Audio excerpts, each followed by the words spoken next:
হাসবো না কাঁদবো সেটাই বুঝতে পারছি না। আজকে যে কেকটার অর্ডার এসছে এটা তো একদমই উদ্ভট টাইপের কেক। আমি তো কোনো দিন বানাইনি। আমি আমি এত বছর কেক বানাচ্ছি, আমার জীবনে এরকম কেক কোনো দিন অর্ডার আসেনি।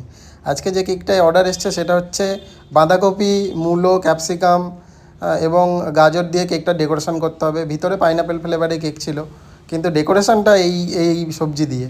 তো এরকম কেক তো আমি কোনো দিন বানাইনি। দেখো তোমাদের কেমন লাগে। কেকটা যদি ভালো লেগে থাকে তাহলে তোমরাও চ্যানেলটি সাবস্ক্রাইব করে দিও। আশা করছি তোমাদেরও মজা লাগবে কেকটা দেখে। আমার তো খুব মজা লেগেছিল। আহ, তো তোমরা দেখো, আমি সবজিগুলো কেটে নিয়েছি। বাঁধাকপি, ক্যাপসিকাম, মূলো, গাজর সব কেটে নিয়ে এক এক করে এবার পরপর পরপর সাজিয়ে দিলাম কেকের উপরে। যতটা ভেবেছিলাম যে খারাপ লাগবে, কিন্তু ততটা খারাপ লাগেনি, দেখতে বেশ ভালোই লাগছিল। তো তোমরাও জানিও, কমেন্ট করো যে কেমন লাগলো এরকম এই উদ্ভট ধরনের প্র্যাঙ্ক কেক।